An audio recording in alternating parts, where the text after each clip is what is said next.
This week in the sew along for the Churn Dash dance quilt, it's been all about colour placement, playing with colour and just having a really good play with the fabrics that I've got. Now we are now into week 3 of the Churn Dash dance quilt sew along, and you should by now have some lovely piles of prepared fabric units, sewn units. So the first week we made our half square triangles. So we've got a nice big pile of those labelled. And then we've made our little units, our little strip units here. And we're now going to start putting together our Churn Dash blocks. So this is when the fun really starts. Now I am using larger cuts of fabric. I'm using fat quarter fabrics because I wanted to play around and fussy cut some fabric to put in the centre of my Churn Dashes. And this is where my dilemma began. I couldn't decide what to put in the centres of the Churn Dash blocks.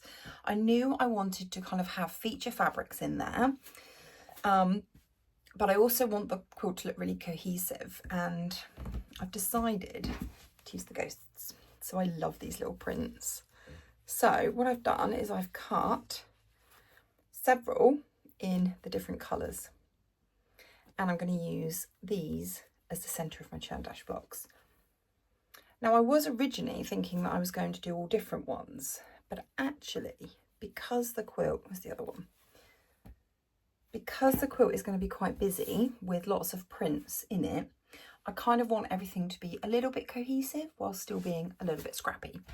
So I think I mentioned in my previous video that I've used the 2 different fabrics for the strips here that are going to circle that are going to frame my Churn Dash centre squares, and I've used the boo prints, fluffy boo prints, and the spiderweb prints. My half square triangles are all stars, so those are all in stars, and then my centres are going to be the ghosties.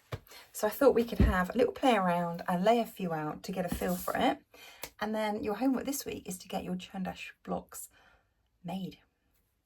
So I'm going to spin the camera around, pop you over the top here so you can see what I'm doing, and let's just start putting a few together. And then it's just a case of playing around, getting them how I want them, and then getting them sewn up and pressed, ready for week 4 when we're going to start doing some strip piecing.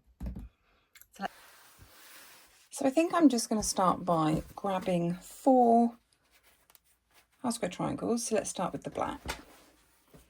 And we're going to lay them out so they look like this. And I want my blocks to all look different, to each look different. So I'm just going to start piecing them, start laying them all out like this. I like how this one's looking already. And then what colour to put in the middle? So the question now is, do I go with a completely... Oh, well, there we go. I think I've just hit the jackpot. So there is my first one. Ha-ha! So what I'm going to do, once I'm happy with it, I'm just going to collect it up into a little pile. And that is block number 1. And then we're just going to repeat. So I'm going to do this over and over again and make sure that I'm happy with the blocks. Let's just find a 4th corner. So let's do a pink, and I'm thinking this would look good with a black in the middle. Okay, and let's do this one.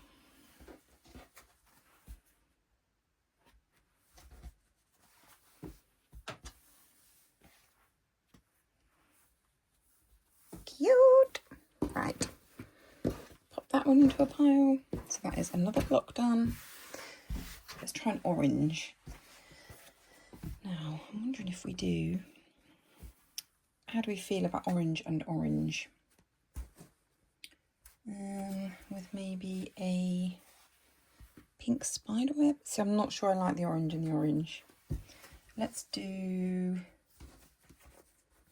green.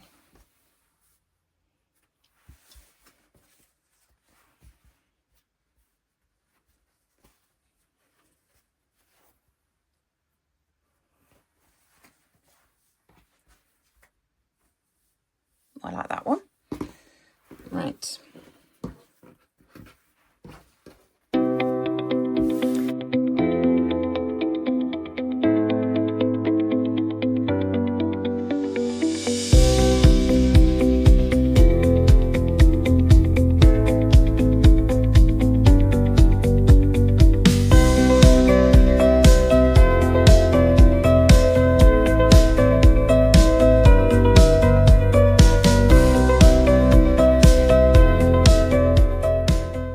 With mine, I've really lent into using the pinks because that's kind of what I wanted to have the most of in my quilt, with a few extra sprinklings of the green and the black, just to kind of balance it out a little bit. But I'm really pleased. Now I have ended up with quite a stack of extras, but that's fine. We can keep those and maybe use those in another project.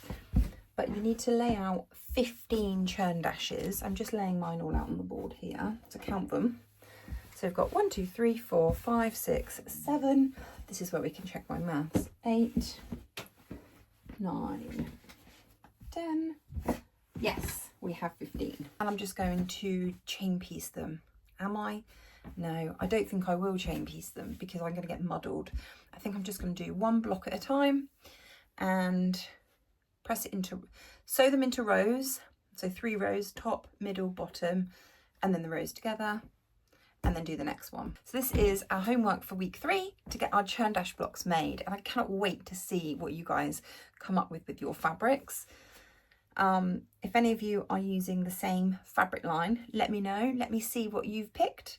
Feel free to go completely scrappy. I just wanted a little bit of order in my kind of scrappy quilt, but I'm really excited, and I will, yeah, can't wait to show you what I make. But that's it for week 3. Go and get playing with your fabrics and your colours, and think about placement. Think about what is going to highlight that centre block if you're going to be using fabric like I'm using. Think about using something that contrasts with it potentially to make it really stand out. But have fun, and I will check in with you next week for week 4. Take care.